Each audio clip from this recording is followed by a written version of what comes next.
Hey folks, this is the other Barak coming to you live and direct from an undisclosed location. Today we have a video of the son of Hamas, Mosab Hassan Yousef, who I got to meet personally, talk about the differences between a lot of these groups within the Muslim Brotherhood and why, even though they have the same goal, they can't even get along with each other. Stick around for the whole video.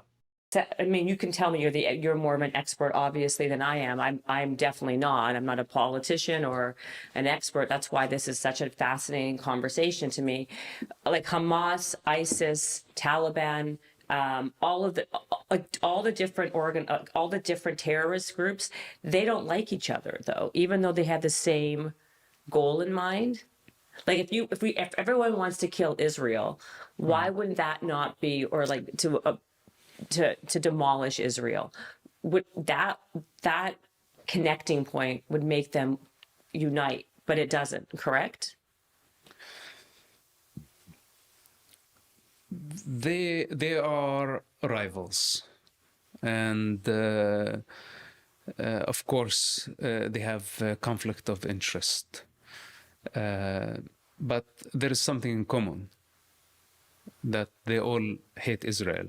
And they use this hypothetical entity that is actually non-existential. It exists only to them because they don't know what Israel is. But as long as there is this common enemy where they all can hate, this is their common ground. This is their common target. And this is what brings them together. But trust me, if there was no Israel in the picture, they will kill each other. Right. And do they kill each other? They don't kill each other. Exactly. That's why they fight all the time. So even though they have the same common goal, it doesn't seem to change. Look, in the Middle East, we have this problem, tribalism. And this is coming from the 7th century, where a tribe keeps trying to annihilate another tribe until getting annihilated or having total victory. Yeah, annihilated, right. Annihilated. Yeah. So this is basically their, this is tribalism. And before Muhammad and after Muhammad, the problem continued until today. You can find it in Shia, Sunni conflict. Hundreds of thousands of Muslims died, if not millions actually, in the conflict between the two major sects, Shia and Sunni. So if you tell me Muslims don't hate each other, I don't agree. The amount of hatred within the Arab world, within the Muslim society, is unbelievable. But for the past, let's say, 70 years, they found a common enemy. And that's what's bringing Shia, Sunni, and the division and the subdivision of all these various groups with different ideologies to be united with a purpose to annihilate the state of Israel.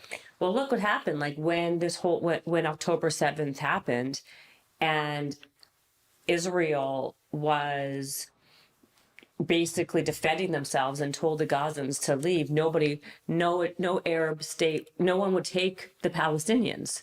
Not one Arab state wanted to take the Palestinians. Well, Palestinians, wherever they went, they brought trouble. You know, for example, in Jordan, what Yasser Arafat did, he became a threat to the king. He bullied the king, and he interfered with the national security of Jordan until the king got fed up with him, and Black September happened, where, you know, the king buried thousands of Yasser Arafat fighters, and Yasser Arafat and his forces were expelled to Lebanon.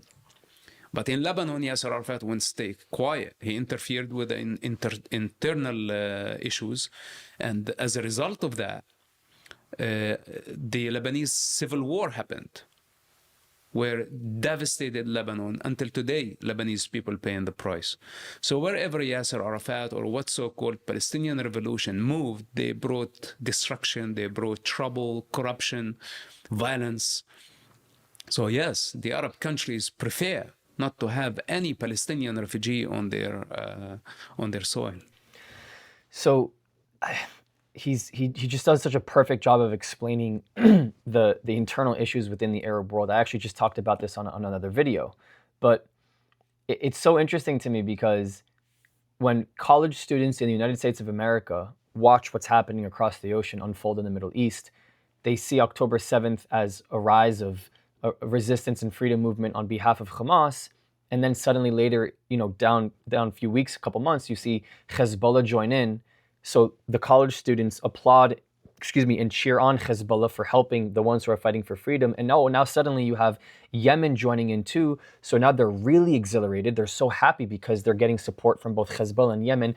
And then you have Iran fire rockets and they're like, holy moly. All these different groups are actually starting to speak up. And what's really happening is all of them, I mean, they're all subdivisions of the IRGC, but all of them share one thing in common, which is their hatred for Israel. But at the same time, they all share hatred with one another. But the college students don't see that. And in Jordan, when Yasser Arafat had members, these Palestinians, his own fighters in Jordan, and that did become a national security threat to the king did have, unfortunately, fortunately for all of the Palestinians who were bringing trouble to Jordan, but Black September occurred. They were expelled, go up to Lebanon, bring issues to Lebanon. 1982, Lebanese war with Israel. Israel saw a threat just like Jordan saw a threat, just like Lebanon saw a threat. And so Israel then gets blamed for stopping the same thing that Jordan had to stop when those Palestinians were inside of Jordan. But there's nobody cheering and going crazy for what happened in Jordan. What about all those Palestinians that got expelled from other Arabs? What about them?